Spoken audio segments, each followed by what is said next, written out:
Hey everybody, it's Post Games here. Welcome back to Crusader Kings 2 here on the island of Sardinia and Corsica, and of course with our Italian possessions.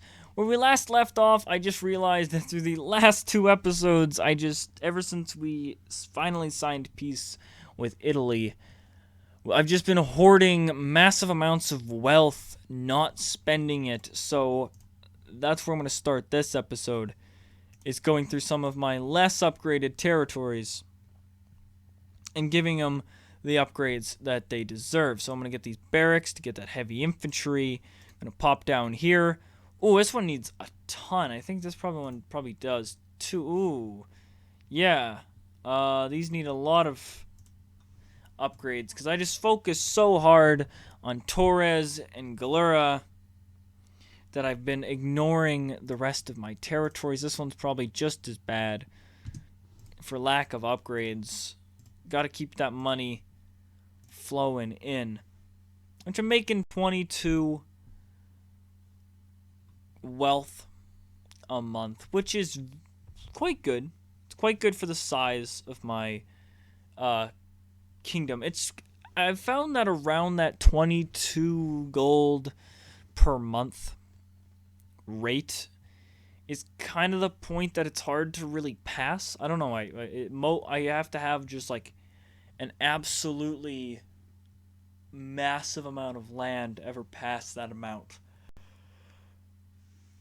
Or it's like super late in the game when you've got like, where is it? Like Castletown 6 or something. Like you have to go decent, like pretty far into your economic technology to be able to get the ability to make like a bunch more. So noble customs we can get, which is definitely important to keep our vassals happy. And once again, the King of Italy is trying to get my niece and whoever this guy is. Okay, this is his grandson. Yeah. Betrothed to my niece. And no, I do not want that because I don't want to be at all have a non-aggression pact with Italy, because that's our number one path of expansion. Okay, if I want my niece to be married off to somebody, I'm going to marry her off to somebody of my choice. This is what I say, and this is how it's going to be done. Speaking of that, I need to see who I have alliances with. And I need to realize who they're between. Okay. Because I don't want to lose certain alliances here. Which I do now have 3 daughters to get us these alliances also. King of Germany, he's still quite young. Of course, you only have 2 daughters. Just my luck. France, what about you? You 5-year-old. What about my niece here? No. Political concerns. Okay. Hey, game. Tell me what the political concerns are. Don't just tell me they're there. I want to know why they matter. Also, the King of England doesn't have any children. And his brother's dead, who is also a King of England with no kids. Is there a curse on the King of England? Is there a curse that the King of England shall just never be able to have his wife bear a child? Because that's what it looks like. So yeah, Hungary, Scotland, Arles, So we always want to keep Hungary on our side. So, is this a Elective gavel kind. So who the hell is this guy? And why is he inheriting the friggin' Kingdom of Hungary?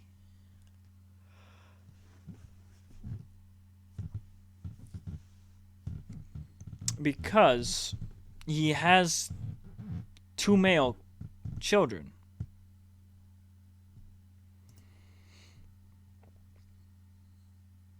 Wait a second. Oh, very interesting. So, for some reason, the king of Hungary's daughter is inheriting the Kingdom of Hungary, and her husband, because they're in a normal marriage, will actually become king.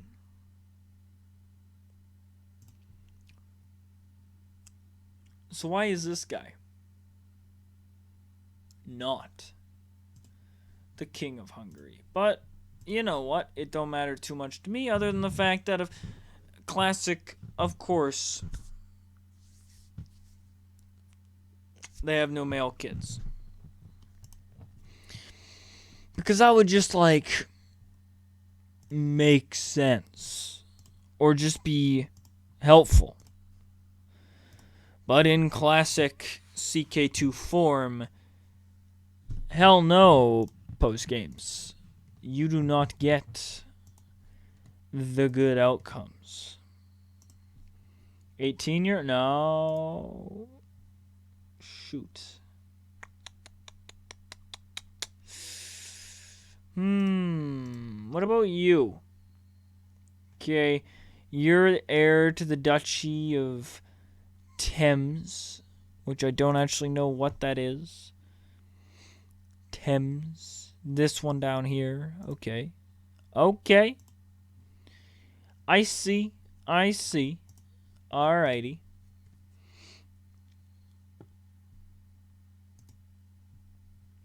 But it says you're the...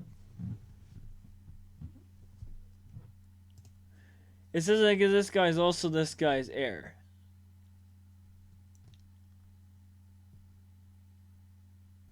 I am so confused. This family tree in Hungary is so absolutely just completely and utterly fucked. Gonna be brutally honest. Totally screwed. Okay? Nothing makes sense at all.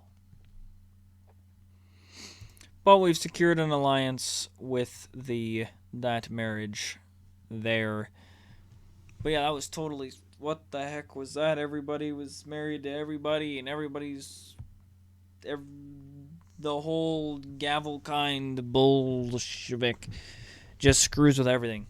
And this is why primogeniture, whatever the word is, you know what I'm talking about. This one. Agnatic cognatic primogeniture is the best, because it means that my lands don't get all split up between my kids. The oldest kid gets it. Speaking of kids, this random kid needs a... Who's this? My nephew's kid? Okay. But yes, we sit and we hoard money that we now spend on more territories of ours. You next.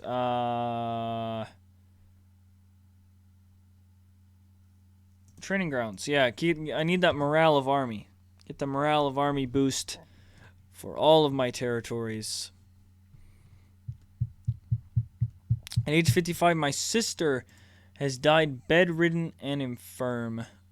That is sad. But I'm the third oldest of my family, my siblings. Apparently my parents took a little while after my sister, my oldest sister, to have a second child. Wow, this war that Arles is fighting is taking tremendous amount. Yay! Okay, we have just enough gold to not go into debt. And we now have a claim on the province of Florence. And if we can go in on Arezzo, we can take the entire duchy all for ourselves. Of course, we will just end up giving it to probably one of our brothers. Because a strong family is the end goal of Crusader Kings 2. That is the end goal for your direct lineage to survive to the end, and of course your family to become very much powerful. Which is why you do things like fight in crusades, try to do well in crusades to get your family a strong position in that crusader state, just to make your family stronger. Because that is the end goal. Is to get as many of these prestige points as possible. Held counties, held duchies, and held kingdoms. And of course held empires, which get like 40 points or something like that. Because every single family member that holds any position of territory, from a count to an empire, gets more prestige points for the family prestige. Like, yeah, our family has 375, which is actually pretty good, I would say, for the position we're in. And of course, starting as just this lowly county here. But of course, you got families like the Carling family, which is just absolutely destroying us with 2,528, which comes mostly from their held kingdoms and, of course, their held counties.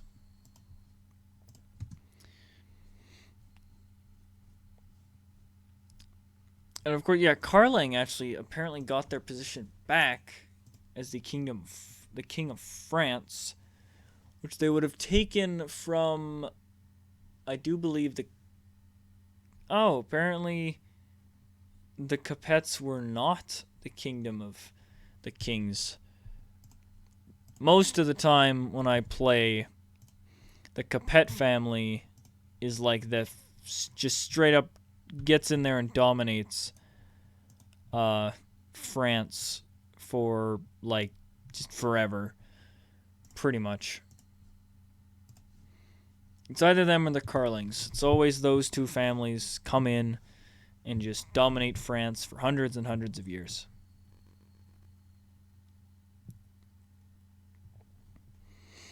But yes, we are hoping. Alright. That war is over. Our war helping Arles is over. Apparently they also lost that war to France. Or, no, it's this territory here. So Arles is getting smaller and smaller, which is not great. As they are one of our longest running allies. But we now have war. We now have a claim on Italy, which our truce is up. We got Anjou, Hungary, Hesse, and Arles, which are the ones we can invite for. Are we out of? Oh, it looks like we don't have any more alliances. Can we get Scotland just for the, even though they're probably not going to come help us very much because they're so far away. But we can get Scotland. Okay. That's good. Anyone else that we should? Croatia? Princess of Croatia, so we can get Croatia on our side? Yes, we maybe can. If we can get Croatia on our side, that just adds an extra person, especially this close to Italy. Having an ally that close to Italy is very useful.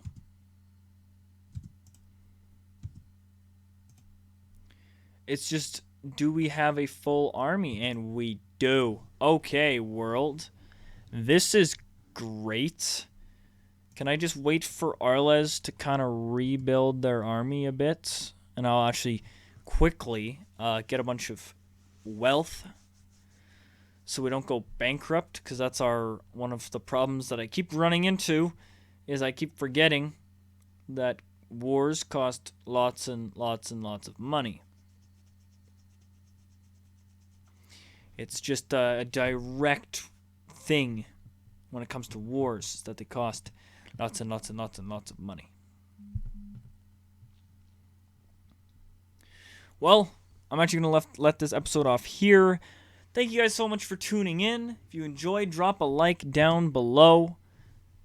And also drop a comment, whatever you guys would like to say. And if you want to do yourself a favor and me a favor, turn that little red subscribe button down below into a gray subscribe button. And lastly, if you want to join my Discord, it's in my YouTube About section. 3 clicks and you can join.